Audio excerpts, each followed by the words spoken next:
Hello, children. Are we okay? I thought we could have a bedtime story today before you go to bed and snuggle up. It's freezing, isn't it, outside?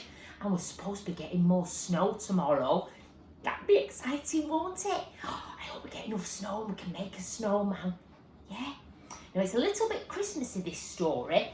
I didn't mean to read it over Christmas, but I forgot about it. This is called The Nutcracker. And this is a beautiful book that Father Christmas bought for my daughter a long, long time ago. And we've kept it because the pictures are so beautiful. And we can still have a Christmassy story, can't we? We've only just had Christmas. It was Christmas Eve, that special night when magic can happen. In a house not too far away, a young girl named Clara sat beneath her Christmas tree, watching a rainbow of brightly dressed party guests shimmer and bob around her. Her parents' Christmas party was in full swing, but Clara sat waiting for the one person who hadn't arrived yet. As she gazed at the Christmas decorations and made funny faces in the shiny baubles, the doorbell announced the arrival of Clara's special guest. It was her godfather, Herr Drosselmeyer. One by one, all of the presents were given out until one solitary bulge remained inside the snack sack. Herr Drosselmeyer reached in and slowly drew out a nutcracker in the shape of a toy soldier. Despite his funny little mouth, oddly shaped head and tufty hair, Clara looked deep into the nutcracker's eyes and knew she would love him more than anything else in the world. He belonged to her.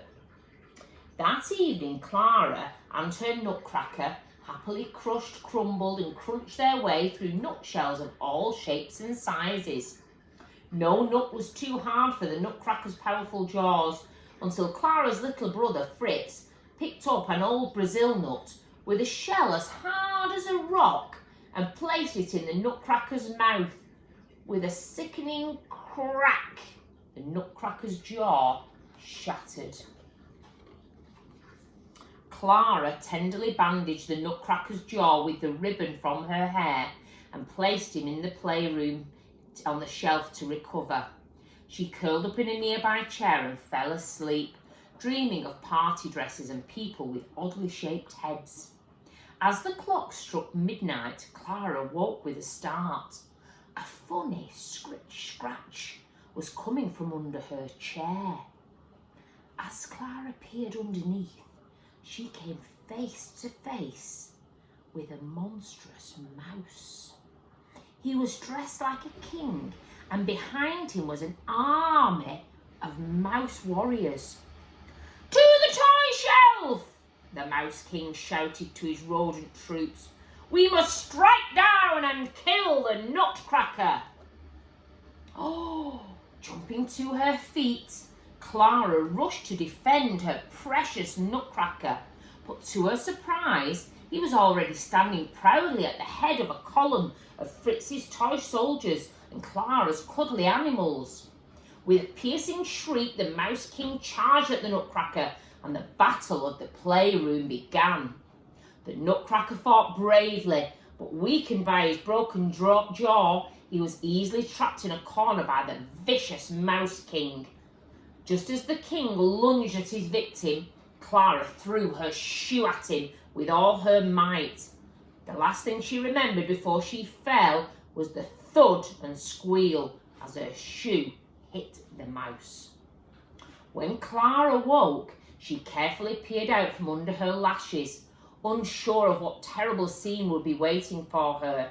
But there were no noises, no tramp, tramp, tramp of the soldiers' boots, no angry squeals of charging mice, and to her amazement, Clara could suddenly feel water rippling and rolling beneath her. She sat up and gasped. Oh!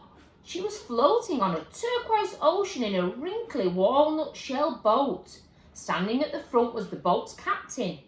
Clara thought she recognised his smart red jacket with gold braiding. As he turned to face her, she gasped a second time.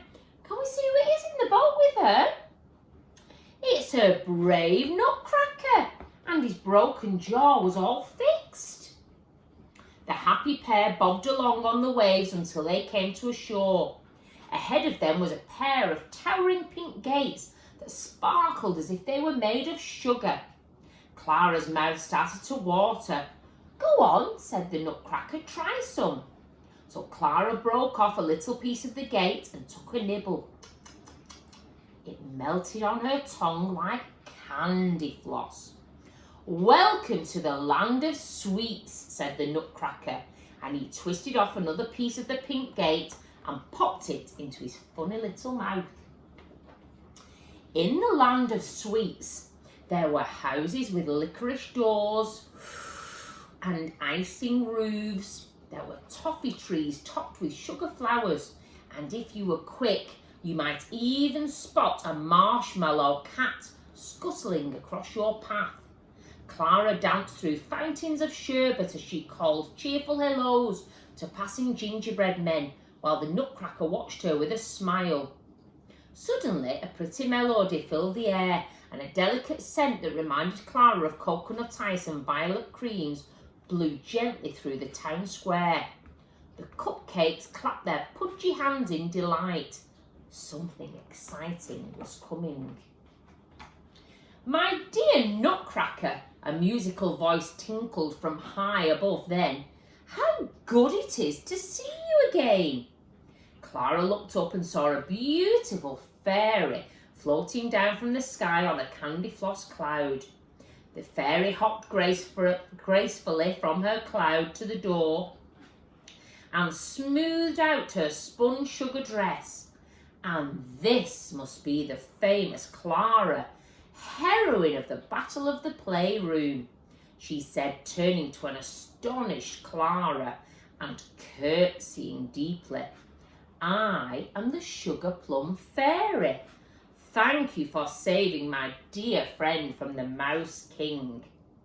Taking Clara's hand, the Sugar Plum Fairy helped her up onto the candy floss cloud, and with the Nutcracker perched behind them, they floated away to explore the rest of the land of sweets. It was like a scrumptious, magical dream. Oh, my mouth's watering thinking about all them delicious sweets. Clara woke with a jolt. Back in the playroom. Where was the Sugar Plum Fairy? Where had the land of sweets gone? Clara felt sad until she looked down and saw the Nutcracker lying in her lap, smiling up at her. "Oh, Nutcracker," she said, "as long as I have you to love, I'll be happy wherever I am." Poof! There was a sudden flash of light, and when Clara opened her eyes, standing before her was a handsome young prince, dressed in a smart red jacket with gold braiding. "I am free," the young prince cried, picking Clara up and spinning her round. "Your love for me has broken the spell that turned me into an ugly Nutcracker." After many more adventures, Clara and the prince were married. They returned to the land of sweets, where they were crowned king and queen and lived in a jelly castle with an ice cream moat. They made peace with the Mouse King and declared him captain of the Chocolate Mice Guard. The Sugar Plum Fairy became queen, Clara's best friend and chief lady in waiting. Clara and her Nutcracker King lived for many enchanted years in the land of sweets, eating nuts for breakfast, lunch and dinner, and taking holidays in their little walnut shell boat. Did we like that story, children? That was a nice different story, wasn't it? And this book has beautiful, colourful pictures in it, which I like as well. I hope you enjoyed that, made Christmas last a little bit longer for you. Okay, now some of you, it might be bath time now and bed, is it? Or some of you might not have even had your tea yet. So have a lovely evening, and I'll see you in the morning. Okay? Night, night, God bless. Mwah. See you soon.